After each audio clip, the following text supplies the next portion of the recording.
Wilson and you're watching A News. Let's see the headlines for this afternoon. The US marks its 250th birthday with fireworks, flyovers and extreme weather.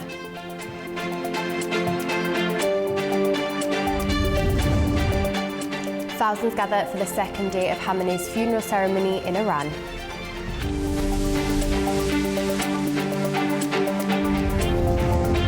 And Pakistan is reportedly set to host the next round of US-Iran talks on July the 11th.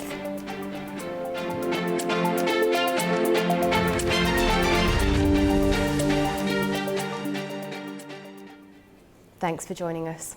A landmark anniversary was celebrated across the United States as millions gathered to mark 250 years since the nation's founding.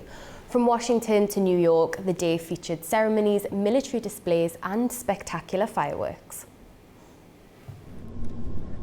The United States celebrated the 250th anniversary of its independence with nationwide events, including parades, concerts, military flyovers and fireworks displays, marking a milestone in the country's history.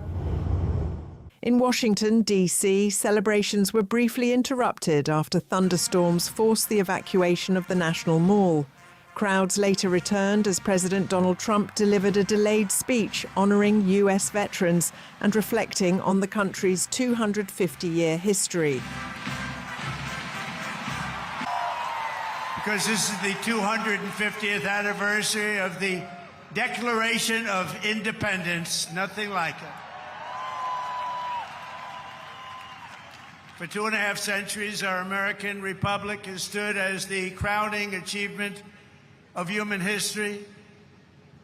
This country is the home of freedom. This is the land of liberty. And this is a flag that's the banner of the most extraordinary, most exceptional, most incredible nation ever to exist on the face of the earth. And we're doing better now than we've ever done before. Alongside patriotic themes, Trump also touched on politics, renewing his support for the Save America Act, which would require proof of citizenship and voter identification in federal elections. He also repeated his criticism of communism, saying America would never become a communist country. Following the address, the Capitol hosted one of its largest ever fireworks displays, while military aircraft, including the Blue Angels, performed flyovers above the city. Celebrations extended far beyond Washington. New York hosted a maritime parade with tall ships and naval vessels from around the world before lighting up its skyline with fireworks. Despite extreme heat and severe storms disrupting events in several cities, millions of Americans joined celebrations commemorating 250 years of US independence. Well, Azerbaijan's President Ilham Aliyev has congratulated President Trump on the 250th anniversary of American independence. In a letter, Aliyev said Azerbaijan-US relations are continuing to strengthen and that cooperation is set to expand in a range of sectors. He also thanked Trump for supporting peace efforts and regional infrastructure projects in the South Caucasus.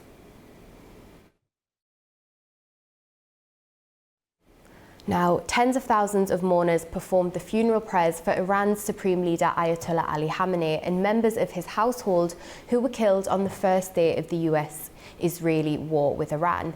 A News' correspondent Taraz Shiralilu reports from Tehran's Grand Masala Prayer Hall.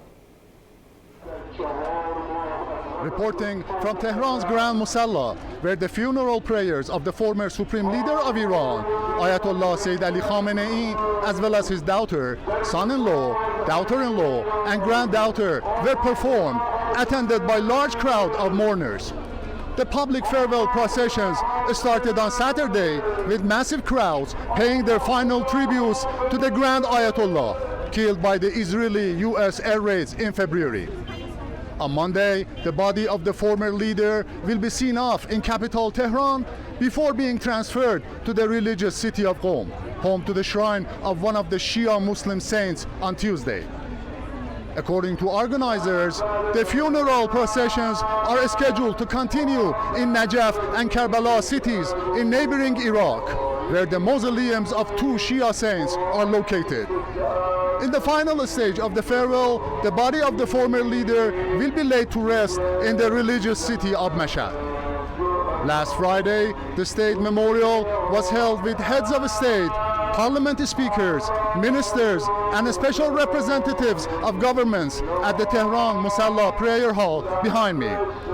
Foreign Minister Abbas Araghchi, in a post on X, expressed his gratitude to the representatives of the countries participating in the funeral memorial services.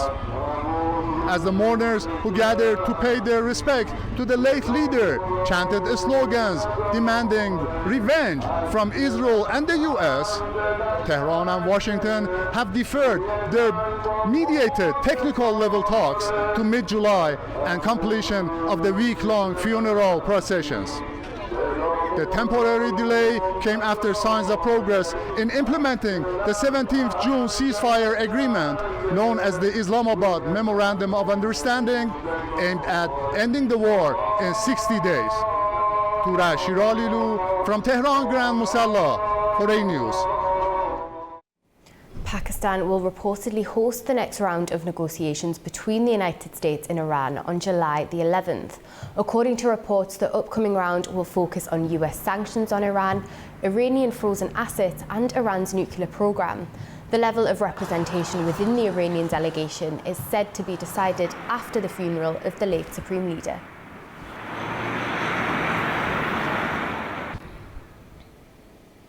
Turkish President Recep Tayyip Erdogan has met with Pakistani Prime Minister Shehbaz Sharif for talks in Istanbul. The two leaders discussed bilateral cooperation, regional security and developments in the Middle East. Sharif's visit comes days after he attended the funeral of Iran's late Supreme Leader in Tehran.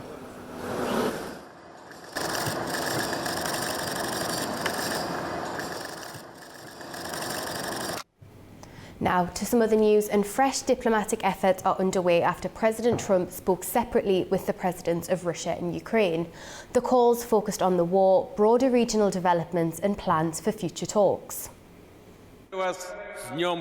Russian President Vladimir Putin and Ukrainian President Volodymyr Zelensky held separate phone calls with US President Donald Trump on Saturday, discussing the Ukraine conflict, the situation in Iran, and upcoming diplomatic contacts.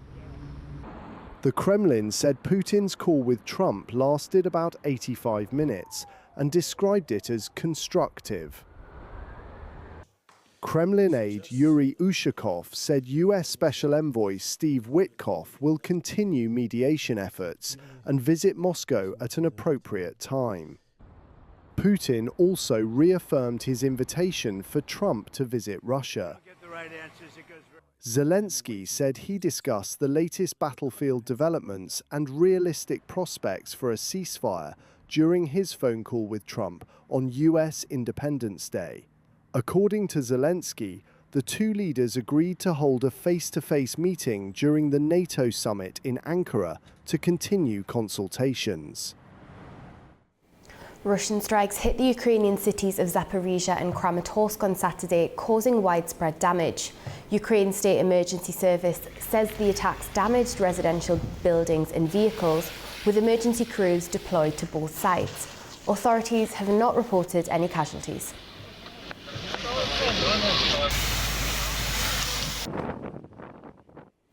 Now, Russia says it has captured an industrial hub in eastern Ukraine, but Kyiv insists the city remains under its control.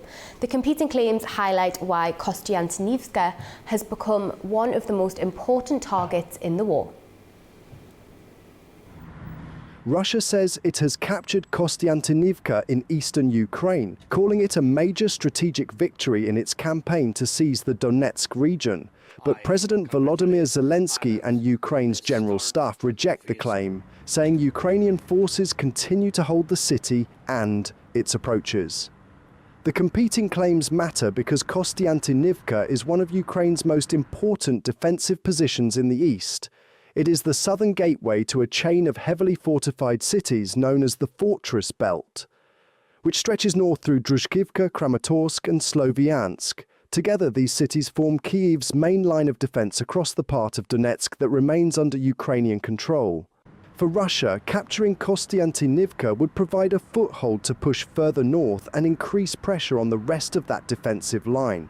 It would also move Moscow closer to President Vladimir Putin's stated goal of taking the whole Donetsk region before any eventual peace settlement. Russian forces have been trying to reach the city for months. Analysts say the advance has been slow and costly, with Ukrainian drone strikes disrupting Russian supply lines and logistics. Even so, Moscow has continued to make gradual gains, relying on its manpower advantage and repeated assaults. In recent weeks, Ukrainian commanders have acknowledged that small Russian assault groups have infiltrated parts of the city's outskirts, but say they have been prevented from establishing lasting positions or achieving an operational breakthrough. The fighting has also devastated civilian life. Before the war, Kostiantynivka was home to almost 70,000 people. Today, only around 2,000 residents are believed to remain as the front line edges closer. Whether or not Russia's latest claim proves accurate, the battle for Kostiantynivka has become one of the defining contests of the campaign in eastern Ukraine. To Albania now, where anti-government protests continued on Saturday, with tens of thousands of people marching through Tirana to demand political reform and the resignation of the government. What began as opposition to plans for a luxury resort linked to Jared Kushner, the son-in-law of US President Donald Trump, has evolved into a broader movement against alleged corruption and Albania's political system. Tens of thousands of protesters marched through Tirana on Saturday, waving Albanian flags and chanting "Revolution" as they demanded the resignation of Prime Minister Edi Rama's government and sweeping reforms. Activists are calling the movement the Flamingo Revolution. It was initially sparked by plans for a luxury resort expected to cost around €5 billion. The project has drawn fierce criticism because it would be built near a protected wetland that is home to flamingos, seals and sea turtle nesting sites. We want a better future. We want a future when foreigners cannot come and buy our country. We want to live as Europeans. We want to live with dignity. Saturday's demonstration follows more than a month of daily protests in the capital. On Thursday, police used water cannon and tear gas to disperse crowds outside Parliament after protesters threw eggs and flour at officers and some lawmakers. Albanian media reported that 3 police officers and 1 protester were injured in the clashes. The government denies allegations of corruption. Large protests have erupted in eastern Germany as the far-right Alternative für Deutschland, or AfD, gathers for a crucial party congress ahead of September's regional election. Here's more. Around 15,000 protesters have taken to the streets of the eastern German city of Erfurt, blocking roads and staging sit-in demonstrations in an effort to disrupt the annual congress of the far-right Alternative for Germany. Police have maintained a heavy presence following warnings of possible clashes, while authorities have urged demonstrators to remain peaceful. The AfD delegates are meeting to elect the party's leadership and prepare for key state elections later this year. Protesters say they want to prevent what they describe as the spread of fascism and stop the Congress from taking place. Many argue Germany has a special responsibility to resist the far right because of its Nazi past, a claim the AfD denies. The Congress comes as the AfD seeks to win its first ever state government in September's election in Saxony-Anhalt, where opinion polls suggest the party could secure an outright majority. A victory would mark the first time the AfD has taken power at state level. The AfD has steadily gained support across Germany since last year's federal election, when it finished second with a record 20.8% of the vote. More recent YouGov polling puts the party at 29% nationally, ahead of Chancellor Friedrich Merz's Conservative Alliance on 20%. The AfD says it represents conservative voters and supports tougher immigration policies. However, all other major parties continue to refuse to work with it under a long-standing political firewall aimed at keeping the party out of government. Meanwhile, Germany's domestic intelligence agency says right-wing extremism remains the country's biggest threat to democracy. Wildfires have spread through parts of southern Europe, forcing evacuations and drawing in international support as extreme heat and strong winds fuel fast-moving blazes across Greece, Portugal and Spain. wildfires are continuing to spread across parts of southern Europe, forcing evacuations, damaging property and prompting large-scale firefighting efforts amid extreme heat. In Greece, a fast-moving blaze near Oreokastro, north of Thessaloniki, triggered emergency alerts on Saturday and forced residents in nearby areas to evacuate. Firefighters, supported by vehicles and volunteers, battled flames in forested hills as strong winds helped the fire spread. In Portugal, residents in the Carcosa area joined firefighters on the ground, helping supply water and assist efforts as wildfires threatened homes and forest land. The blaze, which began earlier in the week, has already burned thousands of hectares. The situation we are living right now is particularly hard. The fire, the flames and the smoke are making conditions unbearable. Beyond the fear we all have, of course, of waking up and finding our homes in flames, there are several houses very close by. Mine is a little farther away, but it is surrounded by forest. Since the early hours of Thursday, we've been living a very difficult situation. Further south in Vizela, Portuguese authorities are receiving support from Spain's military emergency unit, which has deployed personnel and equipment to help protect homes at risk. Italy has also sent firefighting aircraft as part of a wider European response. In Spain, crews are also battling active fires in the northeast, with officials warning that changing winds could push flames toward populated areas. Several restrictions and confinement orders remain in place as firefighters work to contain the blazes. Officials say prolonged heat and dry conditions are fueling the fires, with multiple countries relying on cross-border assistance to manage the escalating wildfire situation. Well, the United Nations is warning that this extreme climate pattern is strengthening, with the potential to affect weather around the world. The World Meteorological Organization says a strong El Niño is expected to develop rapidly in the coming months, likely pushing global temperatures higher. The agency says the event has already emerged in the equatorial Pacific, with new forecasts giving experts greater confidence in its strength. El Niño is a natural warming of waters in the central and eastern Pacific Ocean. It can disrupt rainfall patterns around the world and increase the risk of heat waves, droughts, heavy rain, and other extreme weather. Historical data shows some El Niño events have strengthened into powerful or very strong events, marked by unusually high Pacific sea surface temperatures. WMO says seasonal forecasts point to drier than normal conditions in parts of Central America, the Caribbean, North and South America, as well as parts of South Asia, Indonesia, and Southeast Asia. So the impacts of El Niño will be felt in different regions until end of the year and beyond, also during 2027. And this is an important thing to have in mind, this impact in terms of the shifting rainfall patterns. But El Niño will also give an extra boost to global temperatures. We know that during El Niño years, the global temperatures normally reach record levels. WMO says it may revise its outlook higher later in the summer if new data points to a very strong El Niño.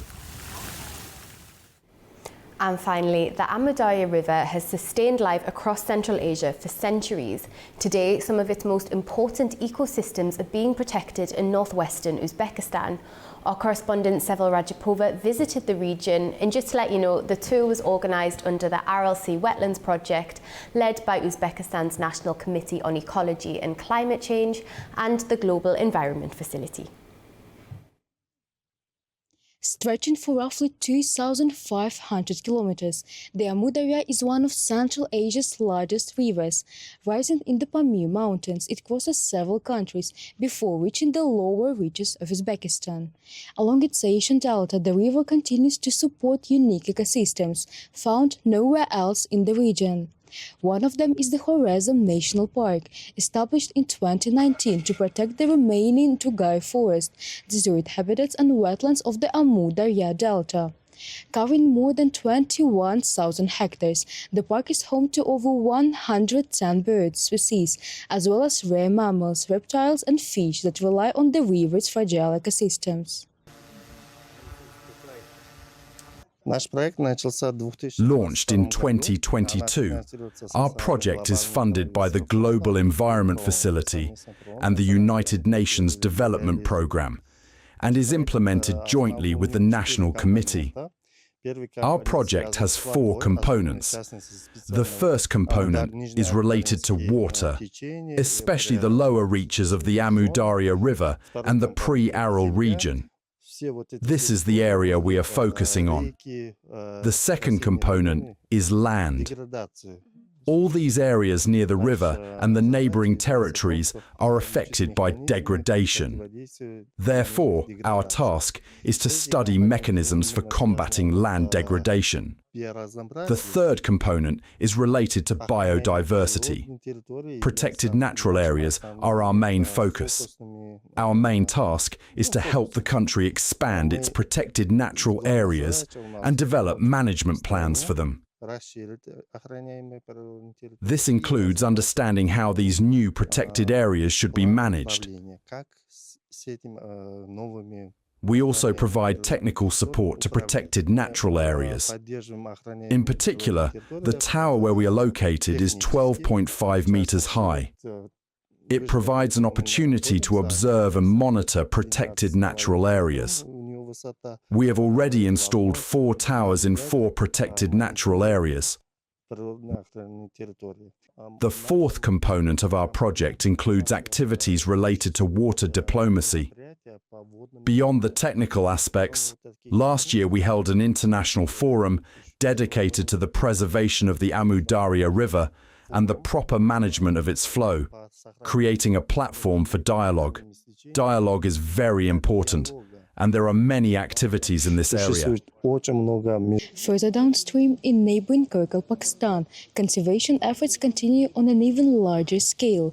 The lower Amu Darya Biosphere Reserve covers nearly 69,000 hectares and contains one of the largest remaining Tugal forest ecosystems in Central Asia. In 2021, the reserve joined UNESCO's World Network of Biosphere Reserves, recognizing its international importance for biodiversity conservation. Scientists have recorded more than 400 plant species and hundreds of animal species here. The reserve is particularly important for the protection of the Bukhara deer, with the world's largest population of the species found within its boundaries.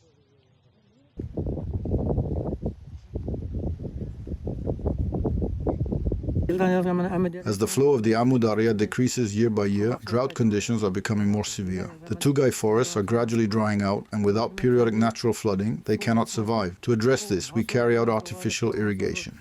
Through the project, water is supplied to these areas every year, allowing us to irrigate around 100 to 150 hectares of forest. The water is directed to the site and retained there to support the ecosystem. Last year, 10 deer were transferred to the Khorezm National Nature Reserve. Because their population had increased significantly, some animals were also sent to the Tashkent Zoo. Experts say Tugai forests are among the most threatened ecosystems in Central Asia. Dependent on seasonal flooding and river dynamics, they provide shelter for wildlife, help stabilize soils, and support the ecological balance of the Amu Darya Basin. Today, protected areas such as the Khorezm National Park and the lower Amu Darya Biosphere Reserve are helping safeguard these landscapes for future generations. It is Cyril Rajab reporting from Khorezm and Kirkuk, Pakistan regions, Uzbekistan A News. Looks very, very hot, doesn't it? That's your news for this hour. Thank you for watching E News and have a wonderful rest of your weekend.